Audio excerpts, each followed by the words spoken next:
presidente do Supremo Tribunal Federal, Alexandre de Moraes, determinou que a Polícia Federal investigue Elon Musk por cometer crimes de obstrução de justiça. Sobre este embate entre o ministro do STF e o empresário Elon Musk, nós vamos conversar com Bruno Silva, cientista político e diretor de projetos do movimento Voto Consciente. Boa noite, Bruno. Seja muito bem-vindo ao RF News. Muito boa noite, Tati. Uma alegria falar com você, com toda a sua audiência também. Bruno, que consequências que essa investigação de Moraes sobre o Musk pode trazer efetivamente para o Brasil? Eu acho que tem duas dimensões importantes para a gente entender aí. Primeiro, as possíveis punições legais se vier de fato a cometer aquilo que falou que cometeria Elon Musk, que seria o não cumprimento de eventuais decisões judiciais, sobretudo no que diz respeito a não manter bloqueadas as contas de algumas figuras que foram bloqueadas, né, por ordem aí do Supremo, no que diz respeito a terem violado certos princípios, principalmente, né, no âmbito das chamadas inquérito das milícias digitais, né, que tem tido aí uma atuação política através das redes de modo a disseminar desinformação de modo sistemático e organizado, que tanto prejudica o processo de informação das pessoas como um todo, né, dos cidadãos em geral. Só que tem uma outra dimensão também importante, que é o impacto político dessa história toda, dessa queda de braço aí que a gente acompanhou no final de semana, né? O impacto prático pode vir a ser justamente ressuscitar um projeto de lei que está em tramitação na Câmara dos Deputados, que é o projeto de lei 2630, né, o 2630, que tem ali como autoria do Senado Federal, tinha, né, o senador Alessandro Vieira, do Cidadania, foi apresentado em 2020 o projeto, mas o projeto acabou ficando parado, que diz respeito justamente à Lei Brasileira de Liberdade, Responsabilidade e Transparência na Internet. Ou seja, Tati, queridos, né, telespectadores, há um processo aí que pode se desencadear, né, a partir dessa queda de braço entre ambos, que é justamente um retorno do debate político sobre esse projeto de lei que tinha do seu horizonte fazer alguma forma de regulação das mídias sociais, da utilização aí, principalmente dessas plataformas, que muitas das vezes acabam agindo as pessoas por trás aí dessas telas de celular e de computador como se não houvesse regra alguma, né? Ô Bruno, mas para quem que vale a pena esse conflito, né? Quem que perde, quem que ganha? Essa é uma pergunta importante, porque na verdade, né, Tati, ninguém ganha, ninguém perde com essa história. Quem perde no limite é a democracia como um todo, né? Porque o Elon Musk ele vai acabar, de alguma forma, tentando muito mais gerar mídia, que é o que ele sabe fazer, né, de alguma forma. É notório que ele, do ponto de vista da condição de um empreendedor, alguém que trabalha nesse universo dos negócios, tem todo o seu sucesso, mas do ponto de vista da sua atuação pública, muitas das vezes é o mais completo desastre, né? Ou seja, acaba muitas das vezes participando do debate político, acaba querendo interferir a partir da sua plataforma, né, o atual X, muito mais no sentido de gerar tumultos e de fazer coro com algumas pessoas que acabam ali endossando parte das suas narrativas e, nesse sentido, acaba impactando politicamente o Brasil como um todo. Por quê? Porque há um segmento sistematicamente, né, ali de apoio, principalmente em relação ao ex-presidente da República, que entende que Elon Musk, nesse momento, ao agir dessa forma contra Alexandre de Moraes dentro dessa conjuntura, estaria correto, né? Mas isso é um tanto quanto perigoso, porque a gente precisa entender que,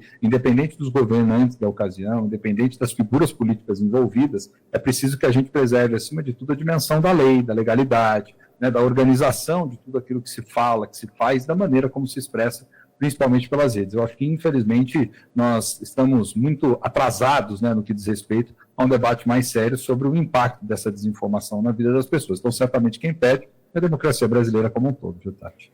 E o empresário Elon Musk, né, ele se coloca aí a serviço da direita quando vai ao público a pedir a cassação de Alexandre de Moraes?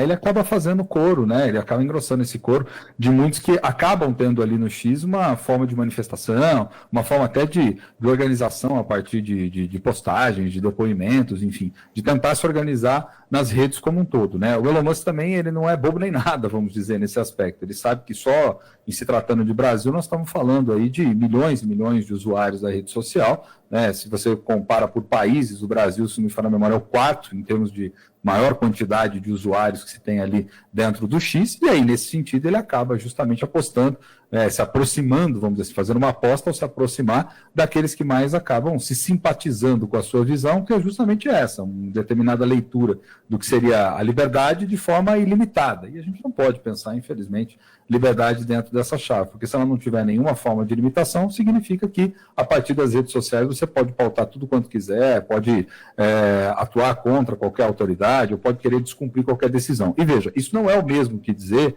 que o ministro Alexandre de Moraes, em muitas das suas ações, aí na condição, né, de um juiz da Suprema Corte do Brasil, não mereça críticas, né, não mereça ser contestado, ser refutado. Isso faz parte do processo democrático, inclusive. Mas a questão é que quando você parte para dizer que descumprirá decisões judiciais, né, afrontar, pedir impeachment, algo nesse sentido, você está exorbitando a esfera daquilo que é o razoável de se construir em termos de debate público. Eu acho que é aí que reside o grande problema do Brasil como um todo, né? É achar que pelas redes sociais nós vamos organizar alguma coisa e, infelizmente, não é por aí que nós vamos conseguir estabelecer os termos de civilidade, estabelecer os termos daquilo que realmente tem que se ter antes do exercício da liberdade, que é uma extrema dose de responsabilidade, viu, Tati? O Bruno, hoje à tarde ele publicou, né, na rede pessoal dele, pedindo para que o Alexandre de Moraes, para que eles tivessem uma conversa. Você acha que essa conversa pode acontecer? Não, o Alexandre de Moraes não tem nem que conversar com ninguém, né? Ele, na condição de juiz, vamos dizer assim, ele tem que atuar dentro da lei. Também não pode querer pura e simplesmente investigar alguém por uma ameaça. Isso é um ponto também muito problemático, vamos dizer assim. As pessoas têm que ser responsáveis em relação àquilo que elas falem, mas elas têm que, obviamente, cometer um crime. Então, suponhamos que, na hipótese dele efetivamente, né, acabar desbloqueando contas que, por uma decisão da Justiça no Brasil, onde a rede social opere, que, portanto, tem que seguir o ordenamento jurídico, as leis do país, ele vai lá e acabe desbloqueando uma das contas que foi bloqueada pela Justiça. Aí ele está afrontando legalmente uma decisão da Justiça e aí cabe, obviamente, né, ao Supremo Tribunal Federal, ao ministro, no caso, tomar as medidas legais cabíveis. Agora, do ponto de vista do discurso político, é o que muitos que estão na rede realmente desejam, né, Tati? Que é muito mais viver da narrativa que se constrói sobre as coisas do que efetivamente sobre os fatos, né, sobre a veracidade dos fatos como um todo. Isso é extremamente preocupante, né? E por que esse debate ganha contornos ainda mais dramáticos em se tratando hoje,